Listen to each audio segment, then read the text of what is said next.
noite a todos. Chico, Rodrigo, boa noite a todos. Jamil, primeira vez que eu estou aqui interagindo com você, depois que a gente teve essa notícia super importante, interessante para o ICL, espero que para você também, tenho certeza que também, que você passa a ser o colunista do ICL, já era comentarista. Sim. E o outro pessoal lá que abriu mão do seu talento vai se arrepender, porque você vai continuar tendo um espaço super importante, uma referência, né, para quem não acompanhou, sim. Chico, Roberta, o Jamil passa a ser colunista oficial do ICL. O famoso perdeu o Playboy. Perderam o Playboy. Deixaram o Jamil aí, pô, pelo amor de Deus.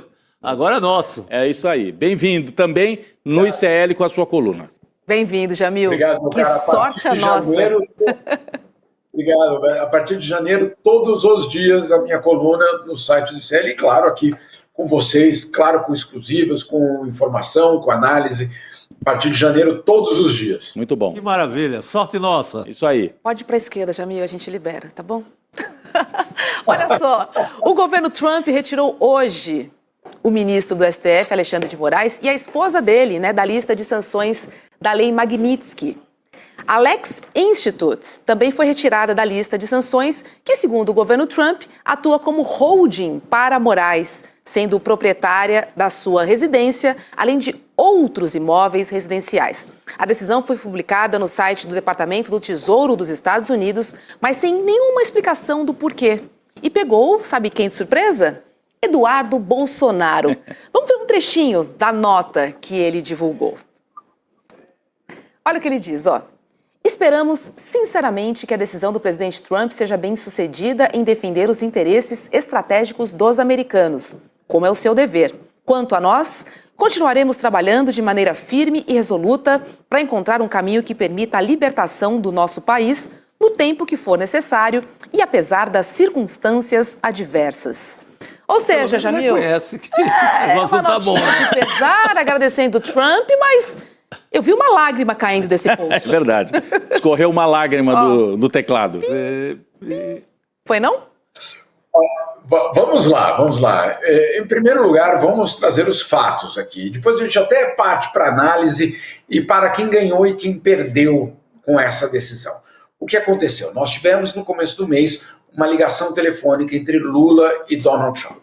E as minhas fontes confirmam que nessa ligação já tinha ficado muito claro para o presidente Lula que algo aconteceria. Então, o governo brasileiro já se preparava, já sabia que algo nesse sentido poderia acontecer.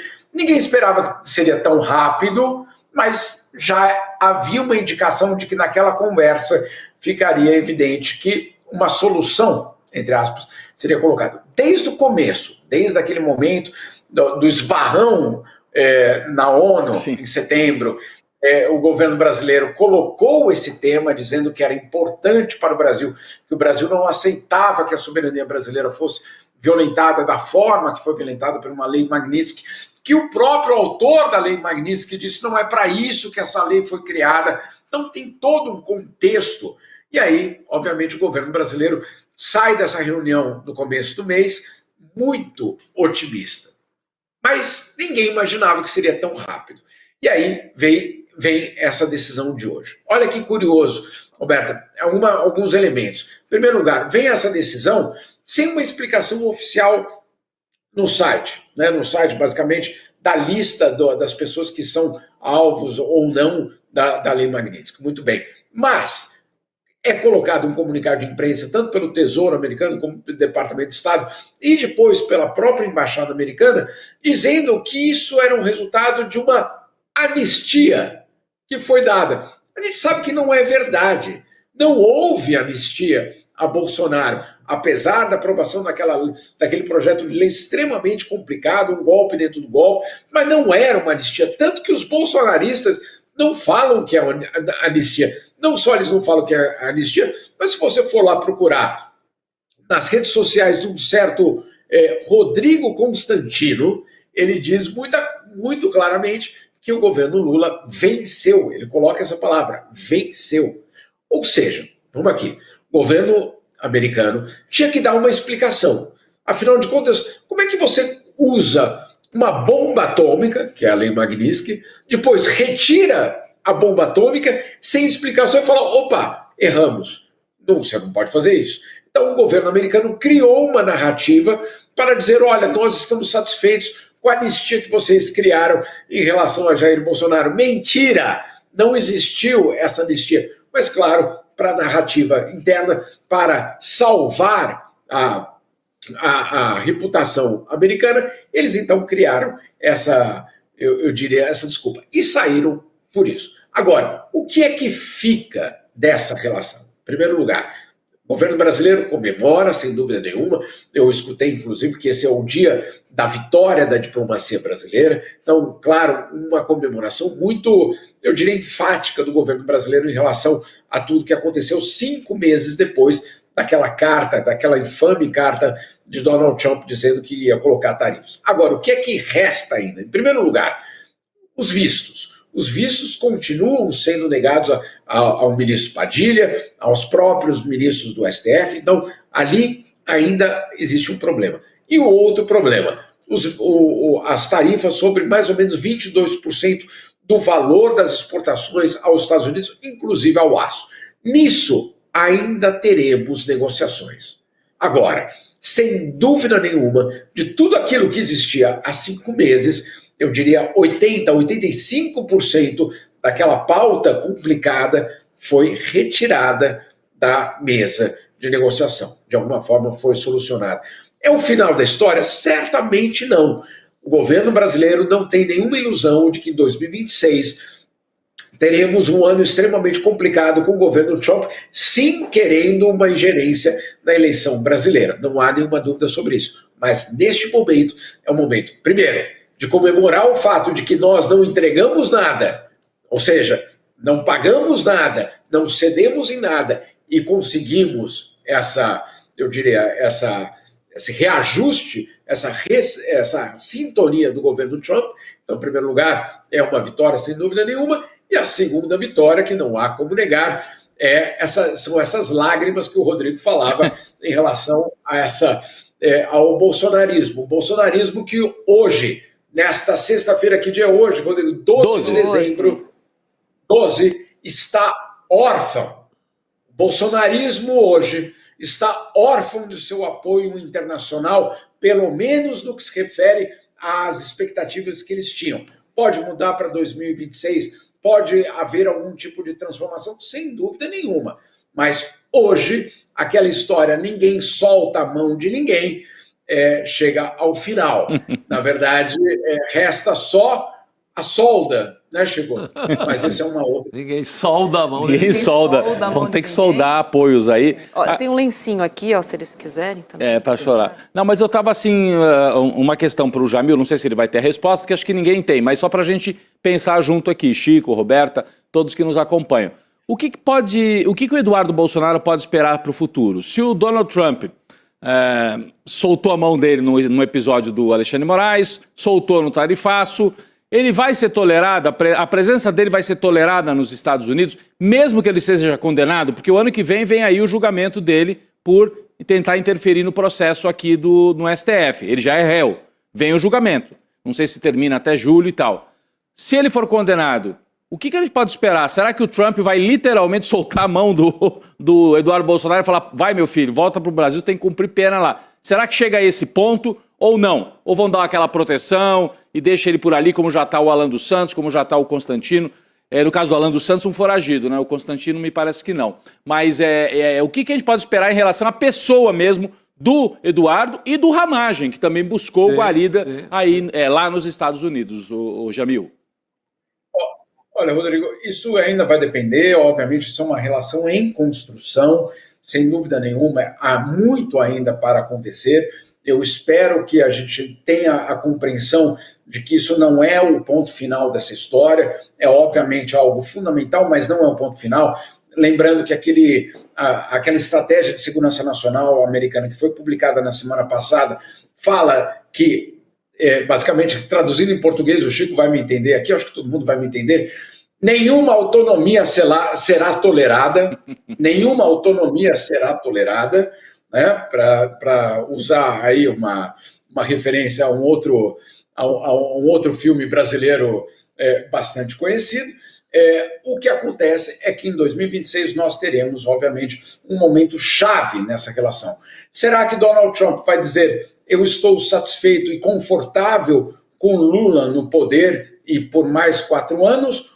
Ou eu vou ainda assim apostar em um outro nome que possa, obviamente, ser alguém mais confortável para a minha relação no hemisfério, um hemisfério que eu considero agora como meu, como influência minha, e que na estratégia de defesa nacional americana fica absolutamente claro que toda nudez será castigada. O que quer dizer isso? Não queremos nenhum país na América Latina com autonomia em relação a nós ou com uma aliança com potências estrangeiras, e aí principalmente China. Então, esse é um momento chave.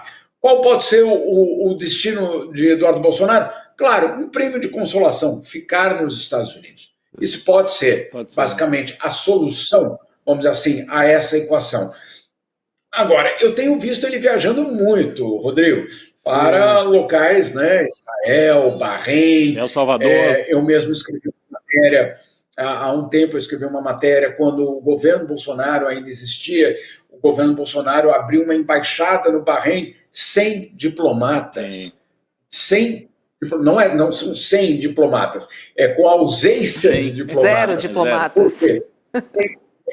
Para quê? Para justamente não ter nenhum funcionário público vendo o que eles não queriam que ninguém visse.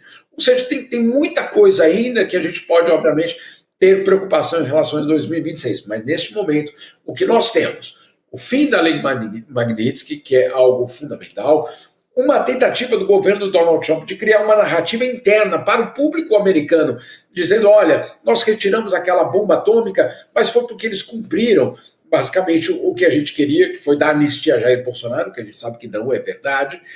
E aí nós temos, claro, uma relação em construção entre Lula e Donald Trump para, eventualmente, solucionar ainda esses 22% de tarifas sobre 22% das exportações brasileiras e, claro, os vistos ainda a diversos atores da política nacional. Vamos aguardar e ver, mas sem dúvida nenhuma é um dia que é uma sexta-feira, eu diria, triste ao bolsonarismo. Para eles.